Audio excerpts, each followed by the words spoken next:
Oi, gente, bom dia, tudo bem? Meu nome é Jade. Assim como muitos de vocês, eu também estou começando a minha trajetória aqui no mercado de trabalho. Eu tenho 23 anos, sou formada em Economia pelo INSPER e estou terminando minha graduação em Matemática Aplicada e Computacional pela USP. E atualmente eu trabalho na B3, cuido dos índices. E começando aqui, eu queria saber um pouquinho da trajetória profissional de vocês, como que vocês chegaram onde estão atualmente. Se você puder começar. Bom dia a todos, Marcelo Michalois. Eu comecei no Pactual quase 30 anos atrás. No Pactual eu saí, sou um dos fundadores da Rio Bravo, que é uma plataforma, na época, voltada para mercado de capitais. A partir da Rio Bravo, a gente fez um spin-off e hoje eu sou Founding Partner, CEO da RB Capital, que é uma empresa focada em mercado de capitais, o processo de desintermediação nos mercados alternativos. Sou formado na GV, tenho pós na GV e um mestrado em Relações Internacionais numa escola de diplomacia dos Estados Unidos, chamada Fletcher School. Bom dia a todos. Primeiro, agradecer o convite aí. Para mim é sempre um prazer falar com quem está entrando no mercado. Eu não tive essa oportunidade quando estava na época de vocês, então sempre é bom dividir um pouco. Falando um pouco de trajetória, eu nasci no Rio, me formei em engenharia no Instituto Militar de Engenharia de Computação. E aí, desde o começo, eu não queria ser engenheiro, mas queria entrar no mercado financeiro, né? E aí, como eu também não conhecia muito do mercado, era de qualquer função, desde o posso te ajudar lá da agência para ajudar os velhinhos no ATM, a crédito, qualquer outra coisa. E aí eu comecei a aplicar para os bancos aqui em São Paulo. Entrei no Credit Suisse em 2007, na área de risco, na área de suporte. E nessa época no CS tinha um pouco da cultura de você ter que achar o seu caminho para chegar numa área de front office, né, que era o que a gente chamava. E aí em 2009 teve um evento que correlaciona um pouco aí com o Pactual, né? A metade do banco de investimento do Credit Suisse saiu para ir para o Pactual e aí abriu um monte de vaga e o mercado estava começando a aquecer, eles começaram a recrutar dentro do próprio banco também. Então qualquer um que passasse ali e soubesse a tabuada de 7 entrava. Eu dei essa sorte, entrei como analista lá em 2009 e aí fiz toda a escadinha dentro do Credit Suisse. Em 2017 eu saí para ir para o BOFA, para tocar a área de fusões e aquisições aqui no Brasil. E estou lá desde então. Bom, gente, primeiro, obrigado pelo convite em nome da Genial. Prazer, eu sou Oswaldo. Comecei minha carreira como o Diogo também. Eu fiz faculdade de engenharia, mas também nunca tive interesse e vontade de trabalhar com engenharia. Sempre me interessei para o mercado financeiro. Na época, a gente era carente de fóruns como esse, então até o acesso à informação, especificamente para o que é o Investment Bank, o banco de investimento, era muito difícil de você ter. Me formei na Escola de Engenharia Mauá, em Direito de Produção Mecânica, e na época entrei no Santander, no time de banco de investimento, sem nem conhecer absolutamente nada. Segui minha carreira lá, tradicional, dentro de uma carreira de IB, trabalhando bastante em execução. De lá eu fui para, na época, RB Capital, junto com o Michalois, né, na área de mercado de capitais. E de lá eu migrei, na época, para o Banco Brasil Plural, né, que hoje a gente é Grupo Genial, né, então, tanto o Banco Genial quanto a Genial Investimentos, a plataforma de varejo. Na Genial, eu entrei em 2019, hoje eu sou sócio lá da casa, né, faço cobertura de alguns setores, principalmente o setor de real estate, e lidero todo o nosso time de execução.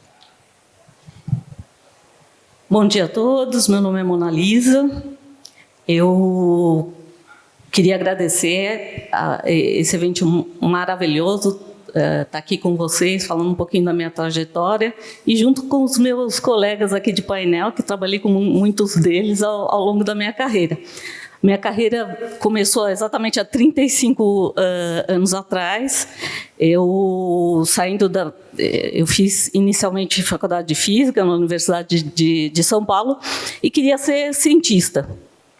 E, na época, uma das coisas que me intrigava muito era o processo inflacionário, né? E eu acabei desistindo da física, entrei na faculdade de economia e desde logo eu comecei a trabalhar na Fundação de Pesquisas Econômicas, nos cálculos de inflação, e fui me interessando cada vez mais por economia.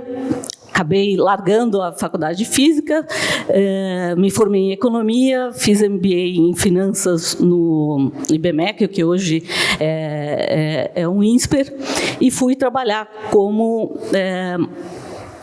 economista numa empresa de trading de commodities, que é a Bunge. Fiquei lá 5 anos e queria trabalhar com economia internacional e com finanças. Já que modelos econométricos a gente nunca conseguia nem ajustar a economia, nem falar de previsões, eram extremamente impossíveis, com uma inflação quase de 80% ao ano. Fui trabalhar num banco comercial, onde tinha depositantes. Existiam, naquela época, mais de 500 bancos no Brasil que viviam do float de inflação. Veio o Plano Real e a estabilização da economia, um interesse gigante dos investidores internacionais para o Brasil. E eu queria explicar esse mundo aqui de Brasil para os investidores estrangeiros. Em 94, eu fui trabalhar num banco suíço-espanhol, um banco de investimento suíço-espanhol, que canalizava recursos de mercado de capitais lá fora, não existia poupança interna, e participou ali das privatizações, e começou a captar dinheiro, primeiramente para o governo, para as emissões soberanas, depois os bancos e, enfim, empresa. Ou seja, quando a parte macro estabilizou, a gente começou a olhar o mundo micro. Esse banco, numa das crises da Ásia, ele teve um risco de um problema de liquidez e acabou desaparecendo. Nessa época, eu era chefe de pesquisas econômicas para a América Latina, e eu fiquei sem emprego. Estava num país diferente, e isso não durou um dia, porque teve um banco sul-africano, o Standard Bank, que queria abrir essa plataforma de banco de investimento para mercados emergentes. A América Latina era o foco deles. Então, eu fui trabalhar no Standard, inicialmente montando o broker-dealer, a corretora lá em Miami, e vim para o Brasil em 99. E aí, quando eu venho para o Brasil, eles queriam abrir um banco aqui. Eu vim como chefe de risco, ou seja, passei a olhar não mais o mercado de capitais, mas montando estruturas de banco de investimento. Nós montamos um banco de investimento aqui do zero, que foi o Standard Bank. Eu fui a 6ª pessoa aqui no Brasil, e depois de 10 anos, era um banco de investimento completo, com 120 pessoas, e nessa época eu tinha um interesse muito grande em Brasil. Eu já tinha uma filha pequena, estava esgotada ali de trabalho. Eu tive a oferta de ir para o Barclays para ser diretora de crédito aqui para a América Latina.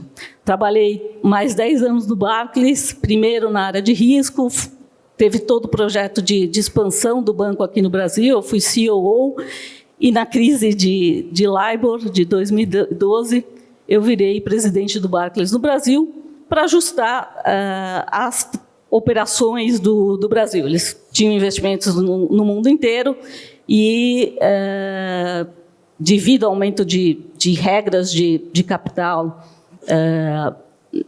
ao reboque, né, da crise da LIBOR, eles tinham que diminuir as suas operações e trazer o capital de todas as suas subsidiárias para a matriz da Inglaterra. Então, pela primeira vez que eu estava num processo de crescer o banco, eu tive que diminuir toda a corretora. Foi um processo bastante difícil, mas estabilizamos aqui as transações do Brasil, e foi nessa época que eu tive o convite do BOFA. Passei mais 8 anos no BOFA, montando a gestão integrada de riscos, ali com com o Diogo. O Diogo era da parte de M&A, da parte que faz, e eu era da parte que atrapalhava, né? O pessoal de risco não deixa o pessoal de business fazer negócios. Mas, brincadeiras à parte, eu passei 8 anos montando a gestão integrada de risco, a segunda linha de defesa do Bank of America,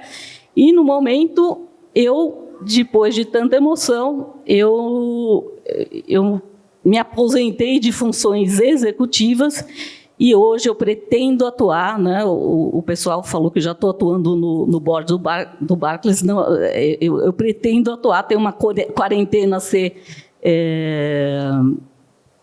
passada, no momento de quarentena, mas pretendo atuar no board de empresas e de bancos, mas não mais em função executiva. Legal. E aí, pensando um pouco, né, no nosso tema aqui, eu queria saber o papel dos bancos de investimento aí para os investimentos em geral e também como que a indústria brasileira de mercado de capitais tem evoluído aí ao longo dos anos, considerando esse contexto. Mona Lisa, se você quiser começar comentando um pouquinho. Bom, eu acho...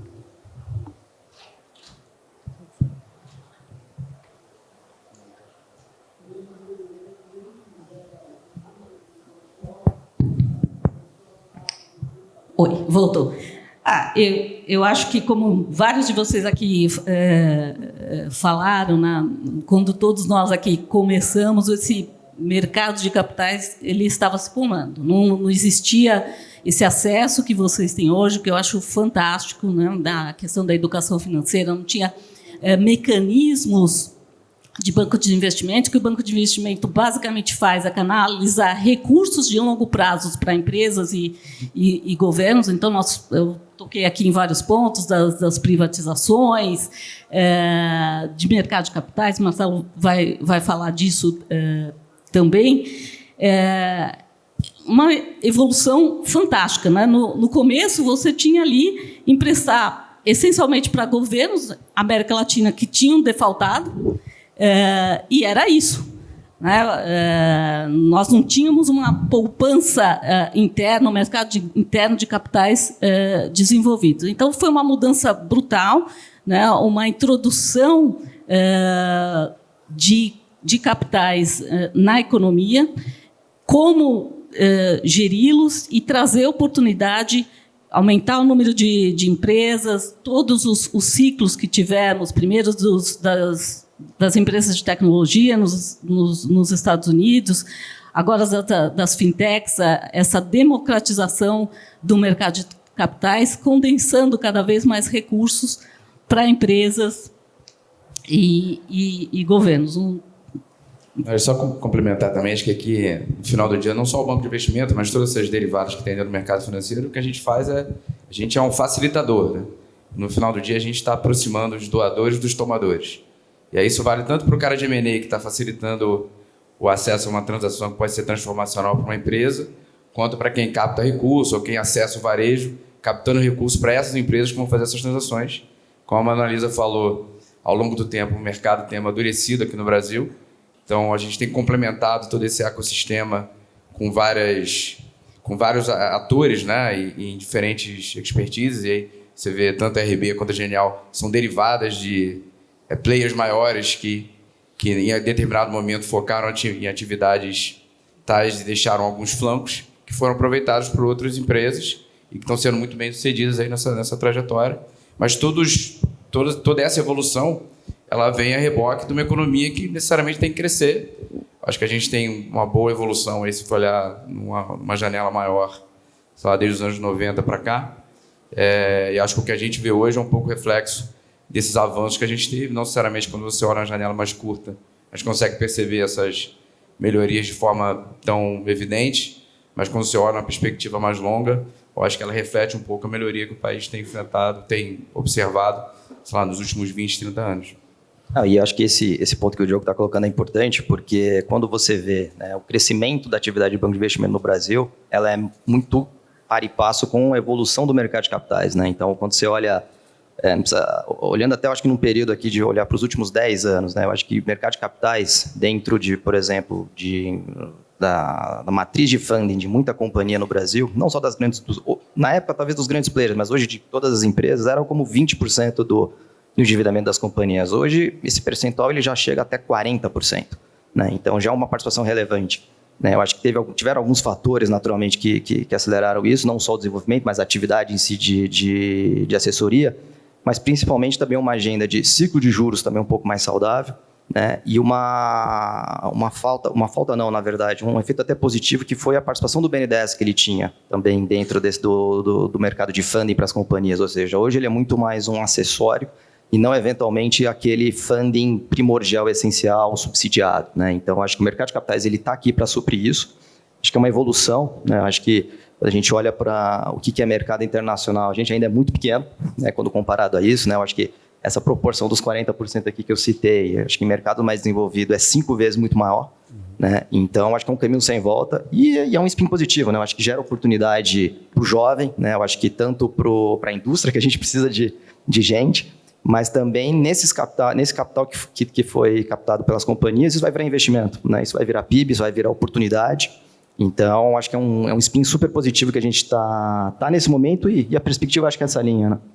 Né? Complementando, só do ponto de vista conceitual, vocês que estão aí na faculdade, etc., tentando entender os conceitos, o mercado de capitais é uma forma de desintermediação financeira. Né? Então, o Brasil, historicamente, sempre as empresas, mesmo nossas famílias, quando vamos investir o dinheiro, a gente sempre, historicamente, tinha que ir no banco e aplicar nos papéis dos bancos. E essa foi a história decorrente de uma circunstância, ou é regulatória, ou é macro, inflacionária, que o Brasil sempre sofreu. O mercado de capitais ele se desenvolve a partir de uma estabilidade macroeconômica e que faz com que uma forma alternativa de você levar dinheiro do institucional, do investidor, pessoa física, para o financiamento da economia real, seja empresas, sejam projetos, sejam ativos específicos. Então, o mercado de capitais é a variável, quer dizer, é a fronteira do mercado financeiro que mais se desenvolve e que no Brasil, obviamente, está em estágios iniciais, apesar disso já ser uma realidade dos últimos 20 anos, principalmente nas operações de renda fixa, dos ativos alternativos, etc.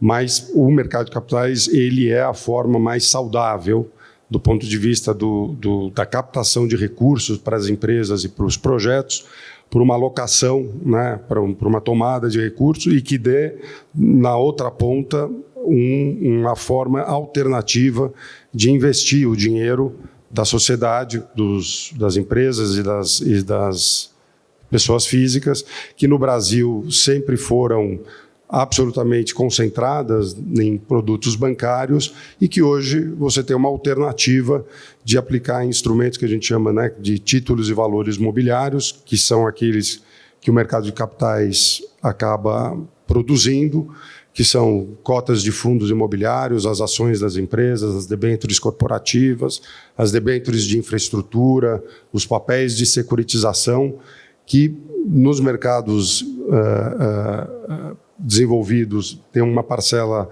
muito importante do ponto de vista de participação no PIB, maior, inclusive, que os instrumentos bancários, e que no Brasil é exatamente o oposto. Os instrumentos bancários ainda têm uma proporção muito importante dentro da poupança, da alocação da poupança, né, da sociedade, e que os instrumentos de mercado de capitais, aos poucos, né, vão conquistando o seu espaço e trazendo alternativas de investimentos aí para as pessoas físicas, para os investidores institucionais, e que traduz uma canalização de recursos para a economia real. E, Diogo, será que você poderia comentar um pouquinho aí das perspectivas das atividades aí de banco de investimento aqui no Brasil e falar um pouco do investidor internacional, como que ele vê o Brasil nesse cenário? Legal, vou falar. Acho que no final do dia a gente acaba circundando os mesmos temas, né? Porque o mercado ainda depende muito da pauta de quanto o país cresce. Então, a atratividade das empresas locais depende muito de quanto o PIB cresce. O que tem a ver, o que é uma função direta ou indireta, de como é que funciona a economia, principalmente a taxa de juros, né? Tem um cliente meu que ele fala que o jornal no Brasil deveria falar só sobre juros. O juros está alto, o juros está baixo, é o que importa. Eu acho que mais recentemente, quando a gente olha de uns 8, 6 meses para cá, eu acho que o Brasil, de certa forma, o mercado brasileiro voltou para a pauta dessas grandes empresas internacionais. Então, tem um hiato aí muito marcado no horizonte de uns 5, 6 anos de investimentos de estrangeiros no Brasil. Então, quando você olha especificamente empresas estrangeiras que não têm presença no Brasil comprando empresas locais, praticamente acho que desde 2013, 2014, você não teve grandes movimentos nesse sentido. Mas mais recentemente, não de forma homogênea, mas em algumas indústrias específicas, você tem um movimento recente de estrangeiros olhando o Brasil. Esse ano especificamente, quando a gente olha desde o começo do ano para cá, tem sido um mercado muito tímido, principalmente do ponto de vista de mercado de capitais, muito em função do patamar de juros atual. Ainda que a Bolsa tenha subido mais recentemente, você não tem esse movimento também em várias indústrias, né? Esse crescimento ele é muito focado em algumas empresas. E acho que toda a indústria de investment banking ele gira um pouco em torno dessa dinâmica. Então, o M&A ele é um pouco atrapalhado quando o mercado de capitais não está indo bem. Você vê que a gente já não tem IPOs, ou seja, novas emissões, novas empresas buscando a Bolsa como canal de capitalização. Posso estar enganado, mas nos últimos 2 anos a gente não teve um IPO. Então, isso, obviamente, tem um efeito ruim para o mercado, mas esse ano, especificamente, tem alguns sinais de melhora. Então, algumas grandes transações foram anunciadas esse ano, aí já tem 2 ou 3 grandes transações, tem a Arezzo e Soma, tem uma OPA agora que a gente está envolvido também, que é da Cielo. Então, assim, acho que o mercado tem começado a ficar mais funcional, mas ainda a gente está longe do que o mercado já foi, lá nos idos de 2010, 2008, e muito guiado por essa situação econômica. Então, enquanto a gente não tiver uma trajetória de crescimento de PIB sustentada e muito menos ruído nessas externalidades aí, seja a política, seja o próprio mercado global, eu acho que a gente não vai ter um mercado pungente como a gente já teve aqui no Brasil, mas com certeza o que a gente está vivendo nesses primeiros 4 meses desse ano aqui é muito melhor do que foi, digamos, aí nos últimos 12, 24 meses. E comentando um pouquinho até sobre as perspectivas, né, para os distintos setores aí da economia, tecnologia, infraestrutura, queria saber se o Oswaldo poderia comentar acerca desse assunto. Não, claro, eu acho que de alguns setores, eu acho que, como o Diogo está falando, a gente está falando muito aqui de juros, mas é porque juro no final do dia é um fator determinante ali para uma alocação de capital, né? Seja para uma captação, para você ter a estrutura ali de financiamento para aquilo, ou se eventualmente você vai fazer alguma associação, alguma parceria. Então, isso está diretamente relacionado, né, ao que é o custo de capital dessas empresas. Eu acho que em relação a setores, eu acho que você tem setores que se beneficiam diretamente de um ciclo de redução de juros, então você tem o setor o próprio de real estate especificamente, mas o setor de varejo. Mas eu acho que setores que realmente movimentam ali também a atividade e PIB, você pega, a gente está num momento no mundo, né? Eu acho que o Brasil também está inserido nesse contexto, que é um pouco da transição energética, né? Ou seja, um caminho para fontes renováveis. Então, isso traz uma demanda de capital importante, relevante. É uma agenda de captação que o mercado de capitais ele tende a ser, sim, aqui, ou tende a ser e vai ser o agente principal, vai ser o grande fomentador desse negócio. E como o Diogo falou, eu acho que o mercado de capitais, na agenda de equities, para setores como todos relacionados à infraestrutura, mas eu acho que energia, talvez no primeiro momento, e outros setores ali que surfam um pouco a agenda de confiança da economia, principalmente. Então, você tem aí o varejo e o real estate, mas que também se beneficiam por juros. Então, acho que eu citaria esses 3 aí no primeiro momento. Adicionalmente, né, tem um dado recente que eu vi, o volume de captação, por exemplo, para startups brasileiras, hoje ele já atingiu um volume relevante, né, quando você olha, assim, são mais de 700 milhões de dólares só no primeiro trimestre. Então, isso já é um cenário de efeito, de apetite por risco, né, ou seja, que já é uma primeira onda para um risco muito maior do que o risco, por exemplo, de um IPO, né, de uma companhia. Então, acho que são setores que estão sendo aí os first movers nesse momento. Eu queria só complementar que a grande potencialidade que existe hoje, do ponto de vista de captação e de novas emissões, está na infraestrutura. Mudanças regulatórias que aconteceram nas últimas semanas estão trazendo uma nova perspectiva para a complementação, né, das linhas tradicionais de financiamento à infraestrutura pelo mercado de capitais. Então, o mundo das debentures, que é um tipo de papel emitido, seja diretamente por projetos ou por aqueles que são as empresas que são patrocinadores, sponsors dos projetos, já é um mercado assim, de centenas de bilhões, um mercado secundário que transaciona esses papéis. Já no último mês foi de acima de 20 bilhões de reais. Os fundos de debêntures de infraestrutura hoje são a nova coqueluche, vamos chamar, a rainha do baile dos produtos incentivados, e ainda a inclusão de diversos setores como elegíveis para emissão de debêntures de infraestrutura vai fazer com que esse mercado seja, a gente estima que ele pode ser trilionário nos próximos 5 ou 10 anos, do ponto de vista da necessidade de capital que a infraestrutura exige e a alocação dos investidores neste tipo de papel alternativo, que é essa migração da poupança em títulos soberanos ou na cultura do CDI de curto prazo para uma alocação de longo prazo em papéis que sejam ligados a projetos. E a infraestrutura, como um todo, é o grande vetor de crescimento nas duas pontas, tanto na oferta quanto na demanda de capital. E até, Marcelo, pensando um pouquinho em tudo que vocês já comentaram do cenário atual, queria que você focasse um pouco também na explicação de como foi essa transição de pós-pandemia, né, final da pandemia, para o cenário atual, em relação à taxa de juros, né? Explicar um pouquinho sobre essa redução e o que tem ocasionado. Tá, bom, a pandemia, eu acho que ela provou que o imponderável acontece, né? Então, a gente saía de um certo cenário, o mundo é atingido por algo que ninguém esperava, você tem uma mudança estrutural, obviamente, das relações, né, e das dinâmicas dos players econômicos. No Brasil, especificamente, você tem uma queda abrupta da taxa de juros, o CDI chega quase a 2%. Você tem uma explosão dos produtos e da demanda de capital por produtos do mercado de capitais, pelos produtos incentivados, exatamente porque ninguém queria mais a 2%. Aplicar o seu dinheiro, queria prêmio, e para ter prêmio você assume risco, ou risco de crédito, ou risco de mercado, ou risco de liquidez. E aí é o mercado de capitais que traz essa possibilidade de você alternativamente alocar o seu capital.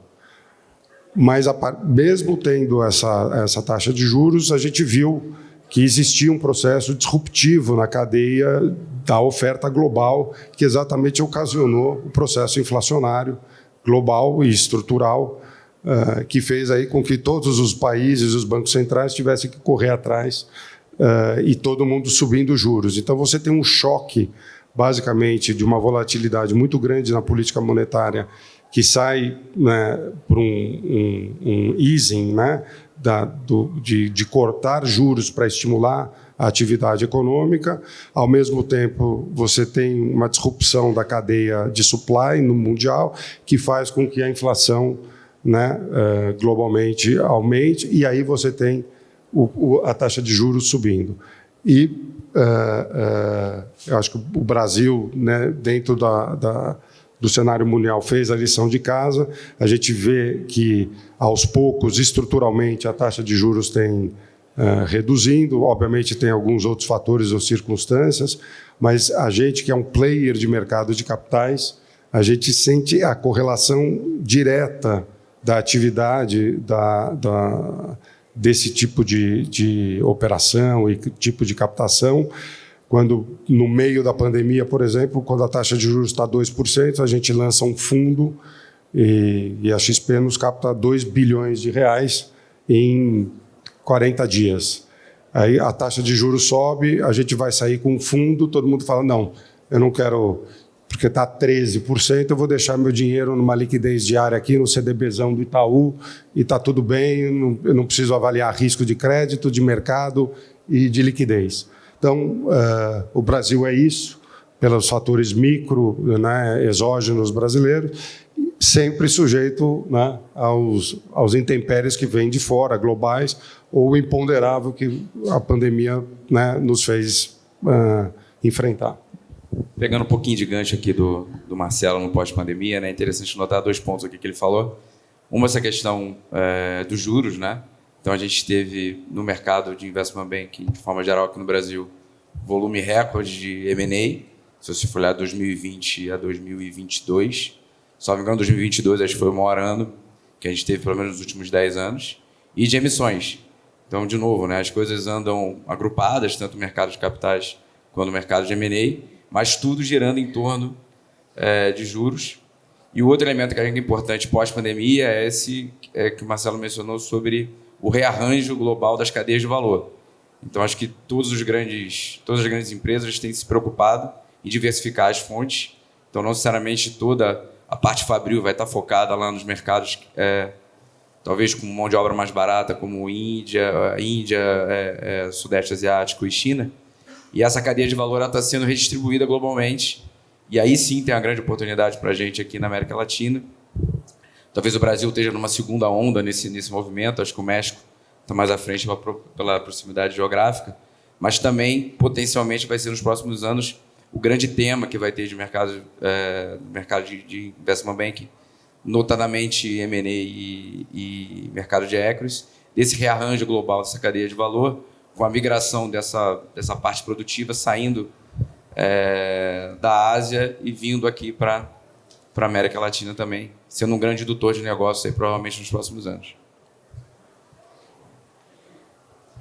E pegando um gancho também nos ciclos econômicos, né, um pouco antes da pandemia, parecia que a gente tinha caído na história que inflação acabou, não existe mais e a taxa de juros vai ser sempre zero, né? Então, vamos lembrar que os ciclos econômicos existem e hoje a gente fala, nossa, as taxas de juros estão altas, né? Os títulos americanos ao redor ali dos 5%. Vamos lembrar que antes da década perdida de 80 e toda o pós-crise de petróleo, Volcker aumentou as taxas de juros para 20%. Então, não existe o final da história, mas, como o Marcelo falou, acho que do ponto de vista de mercado de capitais é impressionante, especialmente nesses últimos 10 anos, o que a gente viu de entrada de financiamentos de longo prazo aqui no Brasil, vindo de poupança de brasileiros.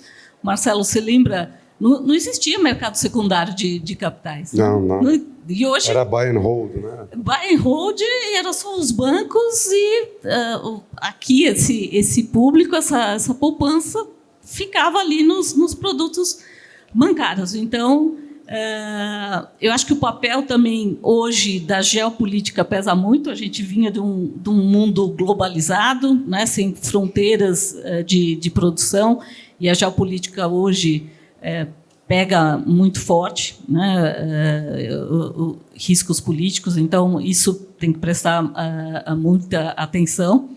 E com efeitos aí de longo prazo. Mas é muito salutável o que a gente vê hoje, especialmente aqui nos antigos mercados emergentes, se desenvolvendo com um último objetivo de desenvolver essas economias, né? Eu acho que esse ponto que a Marisa tocou, da agenda geopolítica hoje do mundo que a gente tem hoje, né? Ou seja, isso é uma variável que antes não estava na conta, mas que hoje entrou até para esse movimento de nearshoring, vamos chamar assim, que o Diego colocou, de realmente as cadeias elas estarem indo para mais próxima dos mercados, né? Então, eu acho que Brasil, como outros países aí emergentes, está realmente aí a bola da vez para acessar esse capital.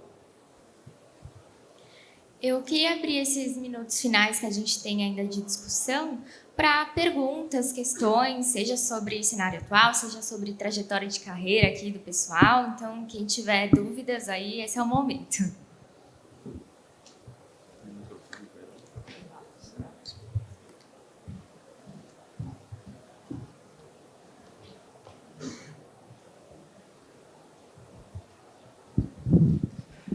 Bom dia, tudo bom?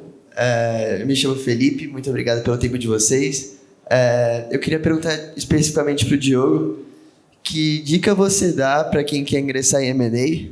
Se você puder dar um conselho.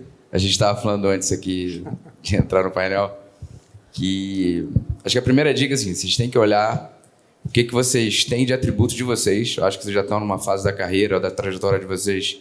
Vocês já sabem ou conseguem identificar o que vocês fazem melhor do que a média. E realmente pensar o que você consegue ofertar para o outro lado, para o teu empregador.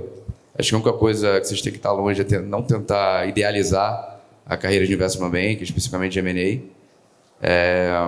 Obviamente, é uma carreira. Eu sou também enviesado para falar, porque eu já faço isso já há um bom tempo, mas é uma carreira muito legal, você tem acesso a muita indústria.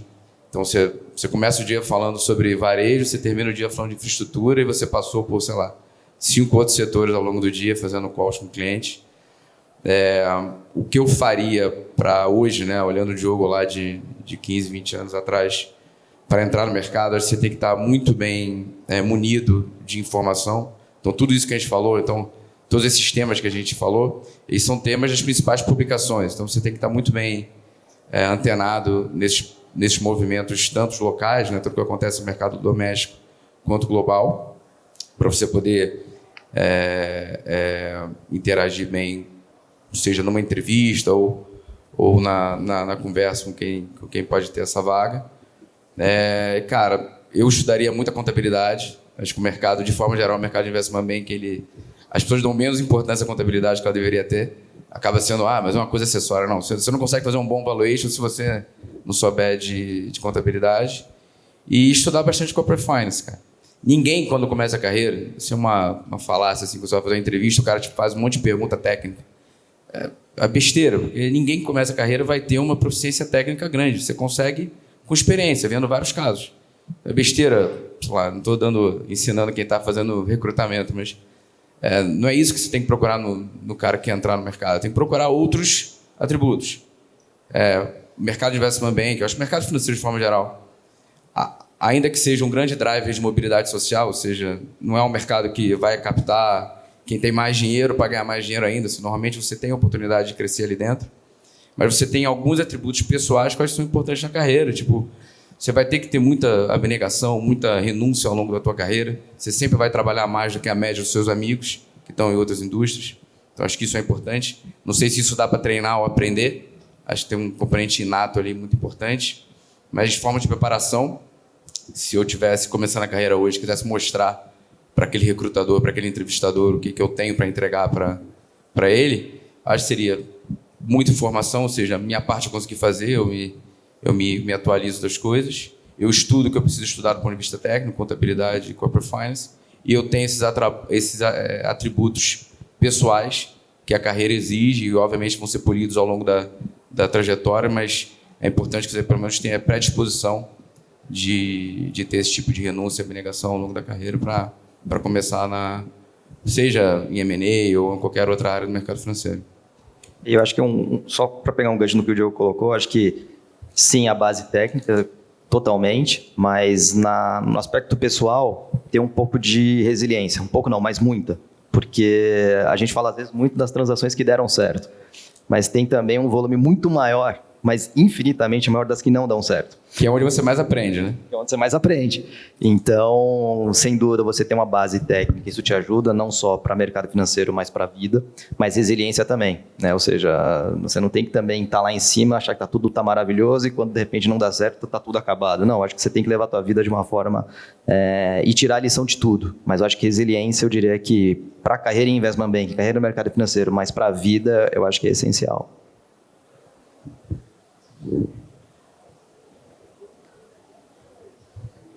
Bom dia, tudo bem? Eu sou o Gabriel. Eu queria fazer uma pergunta mais direcionada para todos, basicamente. As principais diferenças para a gente que está buscando um estágio, um trainee, entre entrar em um bancão gringo, como é o caso do BOFA, como é o caso de demais outros, e como é o caso de entrar em alguma gestão mais brasileira, em uma boutique, algo que faça as operações mais voltadas para o mercado nacional. Tem muita diferença de aprendizado? Algo faz mais sentido para o início da carreira? Contar um pouco da minha experiência. Eu fui estagiário no Citibank. Foi uma escola extraordinária em análise de crédito, né? Que, aliás, foi a base da minha formação e da minha carreira até onde eu cheguei. Quando você está num banco internacional e etc., você está exposto, você está num programa muito mais estruturado, obviamente, com treinamentos, etc. Tal. Você tem os processos, você tem um programa que te permite ver a lógica, né, desse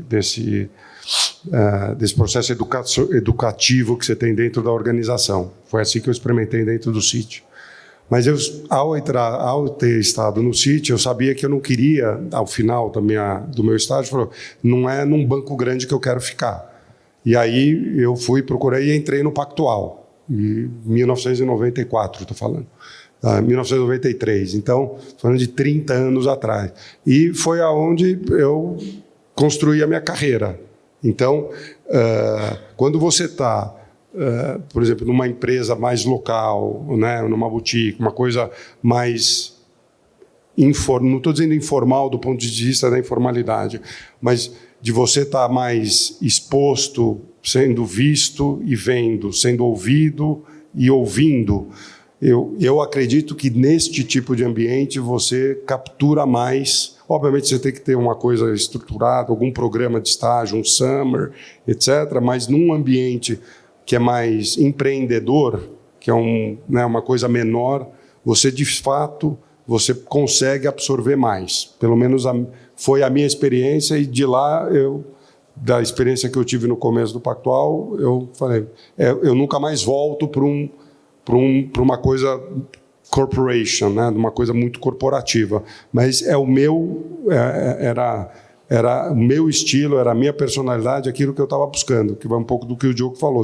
A gente tem que se conhecer para saber exatamente onde é o fit que você se encontre do ponto de vista profissional, mas também pessoal, porque a motivação ela tem que ser intrínseca. Você não tem que estar lá porque você está, né, se forçando de algo que não te traga prazer. Você tem que encontrar teu fit num ambiente que te permita falar, acordo de manhã e acho legal ir para lá. Estou aprendendo, quero ficar, quero construir, quero empreender, ou não, quero estar numa organização estruturada, etc., que quero fazer uma carreira, etc., porque eu me sinto bem. E aí tem a ver com a personalidade aí de cada um. Então, você vai extrair o melhor da experiência de acordo com o fit teu em relação ao que a empresa, a corporação pode te proporcionar.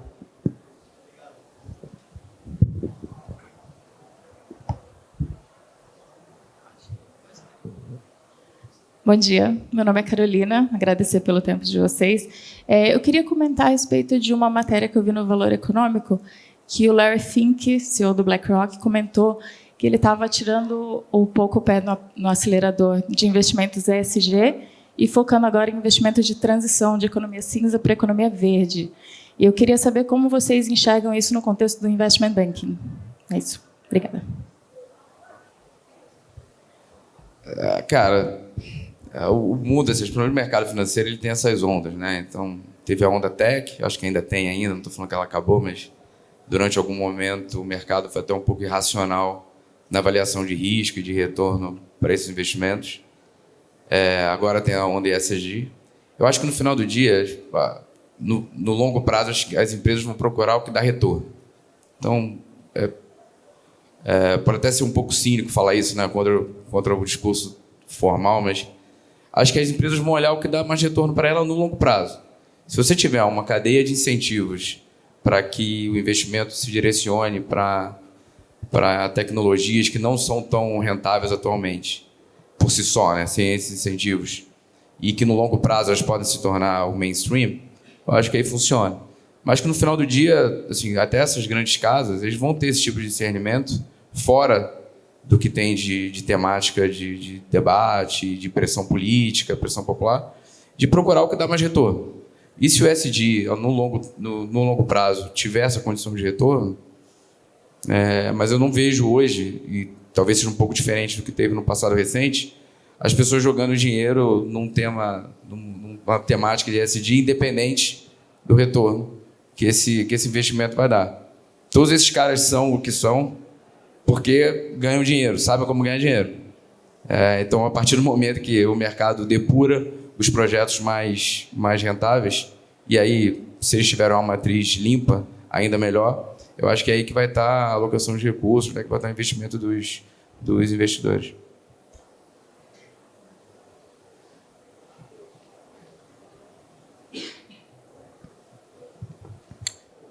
Bom dia a todos, me chamo João Pedro.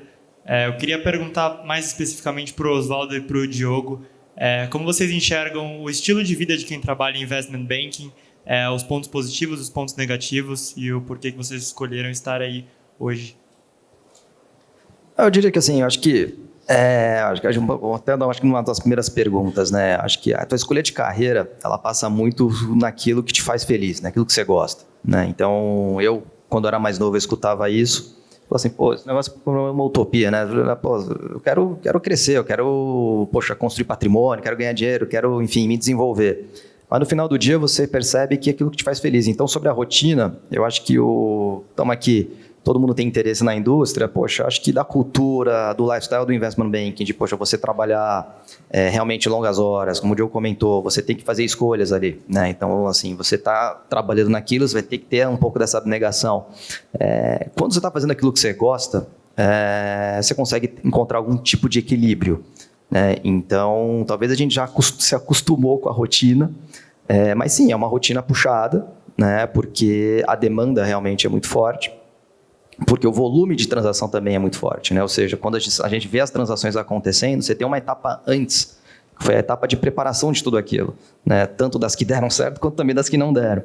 Então, mas eu diria que é uma carreira que o aprendizado é muito rápido, você se desenvolve, você vai crescer, você vai aprender e você vai se equipar para lá na frente. Poxa, não é uma carreira que eu quero seguir, não quero trabalhar especificamente com investment banking, eu quero, de repente, empreender, ou eu quero atuar no mundo corporativo diretamente. Você vai ter todo o ferramental, né, e a base técnica para fazer esse movimento, entendeu? Então, eu me considero feliz, fiz minha carreira inteira dentro do mercado financeiro, especificamente em investment banking, também não estaria fazendo por tanto tempo já, também se não gostasse, mas é uma escolha pessoal, né? Então, eu acho que é muito mais o que te faz feliz do que ter um caminho, assim, olha, faz assim, assim, assado que vai dar certo. Não, você vai se desconhecendo, você vai se descobrir. Cada pessoa é de um jeito.